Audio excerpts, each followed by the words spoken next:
you're planning to do a meditation retreat in Chiang Mai, then this video is for you. Today I will reveal to you all the details about my experience of Vipassana meditation retreat in the main temple of the Chiang Mai, Doi Suthep. Also, I will give you my tips on how to make this Vipassana experience in Thailand just unforgettable.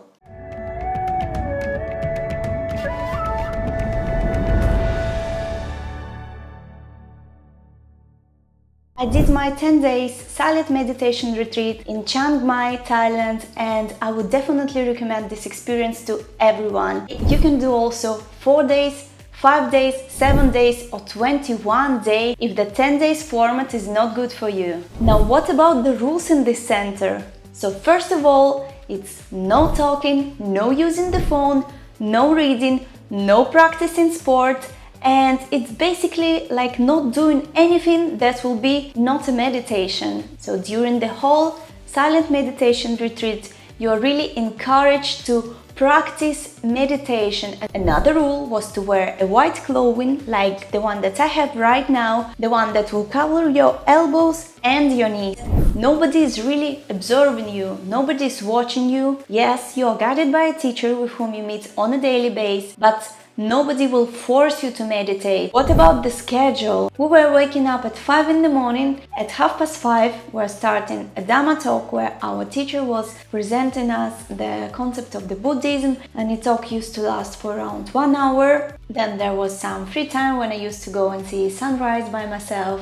This was also just amazing. Then at 7 in the morning was ringing a bell and we were all invited for breakfast. Then from 8 to 12 we were meditating, like I said, having pauses. Then there was a lunch at midday and there was a last dish that we were supposed to eat. And afterwards we were meeting with our teacher, so he would give us a new tasks, some modifications and some adjustments to our meditation. And it's such a fascinating that he remembered our faces, although we were like 20 people, and he remembered when we came, what we did yesterday and what we are supposed to do today and tomorrow. So everyone was receiving a personalized tips on the meditation. Then from 1 to 4 we were meditating again. Then we used to have 1 hour break when we could clean, wash our clothes. At 5:30 there was a chanting.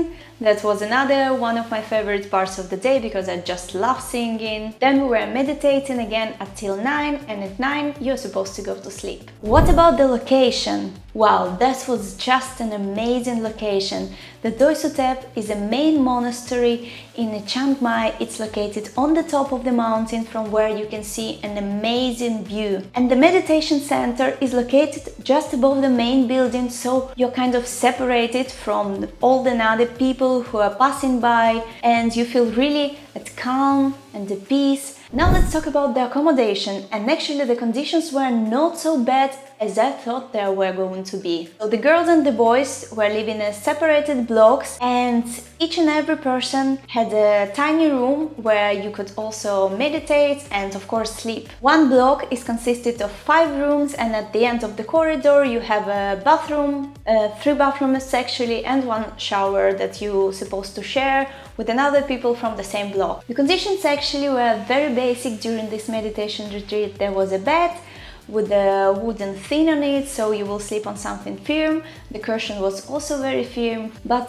actually you didn't need more. And by practicing this Vipassana meditation retreat, I came to the conclusion that normally we have so many things around us, we have so many things that make our life easier, but maybe we just really don't need them. One curious fact about this center, that when I came there to do my Vipassana, I found that the bathrooms were not so clean, and I thought, okay, maybe they will clean it tomorrow. And then tomorrow came and nobody cleaned it, and the day after tomorrow came and nobody cleaned it, and then I realized, oh my god, there is a mop. We're supposed to clean them, but as we didn't talk to each other and we didn't talk so much to our teacher, we just didn't know it. So on the 3rd day I cleaned the floors in my block, I cleaned the bathrooms, and such a beautiful thing happened to me. Some Asian girl, I guess a Korean girl, who was living just next to me in another room, she came with an apple and she just gave me the apple and like looked at my eyes and smiled, and it was her appreciation for me, for cleaning all of this, and it was such an amazing experience of sharing this love and this warmth even without saying a word.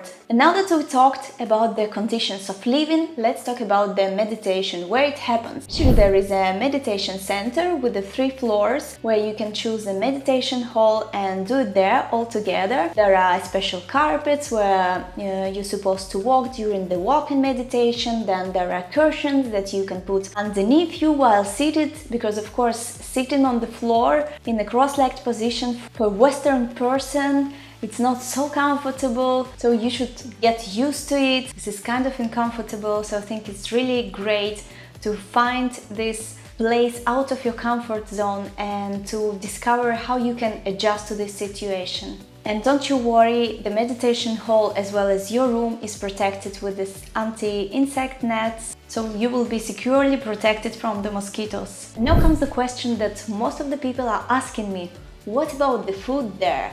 And yes, it was vegetarian, almost vegan food, and we ate only 2 times per day. So in the morning we had fried rice with something, with a couple of vegetables inside, or a plate of the fried noodles with something. Then for the lunch it was a plain white rice and some vegetable soup and another vegetables in a sauce, and even there was some dessert. But actually there were no fruits, no fresh vegetables, and it was a little bit disappointing for me. On the other hand, we had green tea, and I also brought my green tea oolong that actually disappeared there on the 2nd day. So if you bring in your tea, keep it in your room. Also, you can bring coffee, you can bring your own fruits, you can bring a milk if you like it, and you can drink milk, coffee and tea when you feel like it during the whole day. There are no restrictions. You can buy also them in the shop that is next to the meditation center. Another interesting thing to admit, that we were also not supposed to eat after 12, so after the midday. And this is kind of interesting experience because I never had such a big intermittent fasting in my life before. What you should know, what is it behind the silent meditation retreat? First of all, it's not Goenka, but it's a different school inside meditation Vipassana retreat, and it's based on the 4 foundations of mindfulness. It's based on the teachings of the Mahasi Sayadaw. If you want to know the differences in between Goenka and Mahasi Sayadaw Vipassana's meditation retreat, I will give you a link in the description to the video where I explain everything in the details. During your meditation retreat in Chiang Mai, you will find 3 main meditative techniques. So the first one is a walking meditation, then a seated meditation, and the lane meditation. Walking and the sitting meditation, they are practiced together, and normally they last the same amount of time. So for example, when you first come to the center, you do 15 minutes of walking meditation, and afterwards directly 15 minutes of sitting meditation. Then you can have a pause and then repeat this meditation again. And the lane one, you starting to practice it at the middle of your course. So in my case it was around on the 5th day, just a lane meditation before going to sleep. During the walking meditation, we really concentrate on our feelings, on how our feet is touching the ground and how we elevate it, move it forward and do a step. On the other hand, during the sitting meditation, we were concentrating on the rising and falling sensations of our chest. Current teacher of Chiang Mai's Doi Suthep Temple, the one who gave me a teacher, his name is Ajahn Bodhasak. He's 62 years old, and you will not believe that he has this age because he looks like he was 40-45. He got his studies from one of the most important, one of the most famous Thai monk, and he was presented it in such a nice, such a funny way, and I really had a great time to learning from him. Really insightful for me how you can explain the Buddhism in simple words by giving you simple examples, simple tales that go directly to your heart.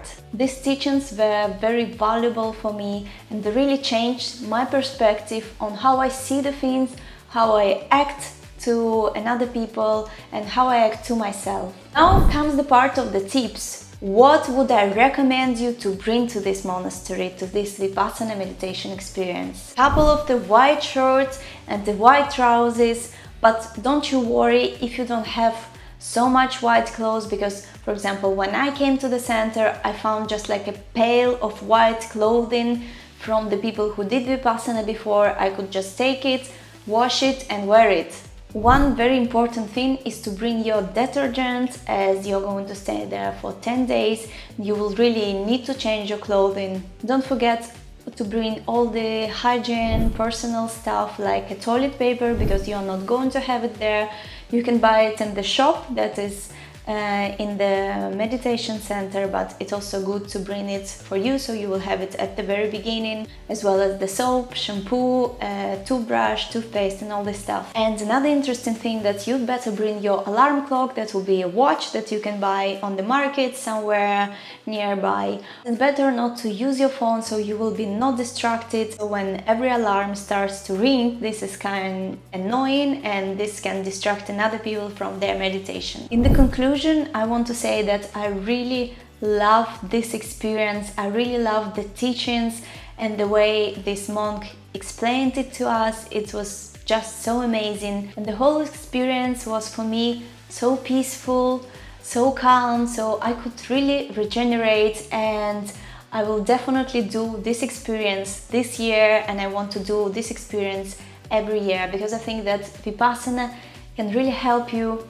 to see clearly, to find the contact with yourself, and not to think about everything that is in outside world, but to concentrate on your feelings, on your thoughts, and to find a way back to yourself. I also love the fact that we could participate in a big Buddhist ceremony that was a Buddhist day. It's such a nice way to integrate in a Thai culture, and not only to observe, but to be part of the ceremony. On the other hand, there are of course some drawbacks. For example, I wasn't so happy with the food that we used to have, because it was a little bit poor in my opinion. Sometimes I really like the instructions, for example about the cleaning. It will be nice to know it from the very beginning. And another thing, I would really love to spend more time with the teacher, because I have so many questions about the Buddhism. So this was my personal experience about the meditation retreat in Chiang Mai, Thailand. I hope you liked this video and it was useful to you. If you have more questions, don't hesitate to ask them here in the comments below, and I will leave of course the link to where you can book this Vipassana meditation retreat in Chiang Mai. Have a really good day and namaste.